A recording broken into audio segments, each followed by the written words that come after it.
Il est 7h54, Carlier libre, l'heure de la chronique de Guy Carlier. Laurie, quel est le thème aujourd'hui ? Eh bien, Guy nous raconte aujourd'hui une belle histoire d'amour qui finit mal, comme en général, malheureusement. Bonjour Guy. Bonjour Guy. Bonjour Laurie, bonjour Patrick, bonjour à tous.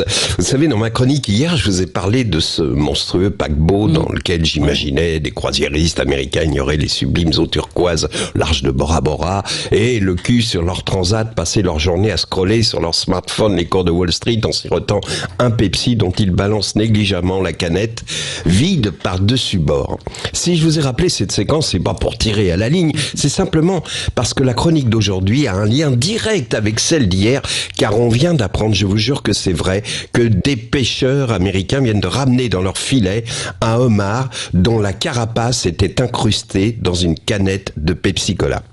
Évidemment, j'ai pensé d'abord que cette canette avait été balancée par-dessus bord d'un de ces paquebots dont je parlais hier, par un juriste du New Jersey, une veuve du Connecticut ou un vendeur de voitures de Dallas. Et puis soudain, une idée terrible m'a traversé l'esprit.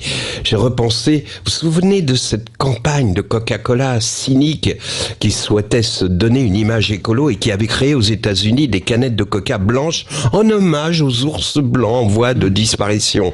Tu parles s'ils étaient flattés, les ours. Ah, ils étaient contents, c'est sûr. Hein. Ils ont dû danser sur leurs 3 mètres carrés de glace au milieu d'une banquise qui fondait. Du coup, ça a fissuré la couche.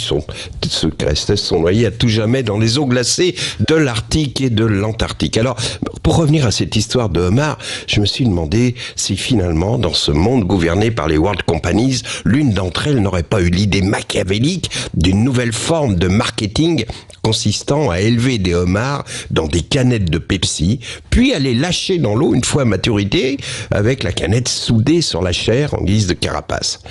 Je pensais à ça hier soir, en arrivant dans mon restaurant préféré de la place Pereire, lorsque l'écaillé m'accueillit en me disant « Ah, aujourd'hui nous avons de beaux homards, je sais que vous aimez ça » et il me guida vers l'immense aquarium du restaurant pour me faire choisir le crustacé qu'il comptait me cuisiner à l'armoricaine. Et là, il s'est passé quelque chose d'étonnant. Tandis qu'il le tenait dans ses mains, j'ai croisé le regard du homard. Je ne dirais pas vraiment qu'une histoire d'amour est née, mais j'ai senti cette douce brûlure au creux de mon ventre, tandis que l'écaillé s'écria « Ah bah tiens, c'est une femelle, elle est bien pleine, vous allez vous régaler ».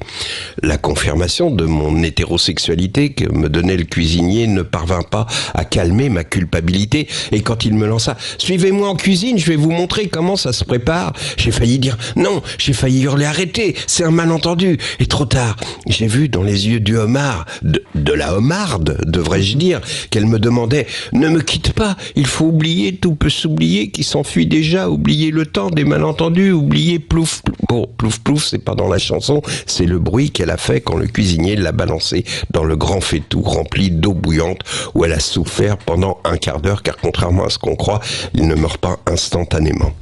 Décidément, les Rita Mitsuko avait raison, les histoires d'amour finissent mal en général.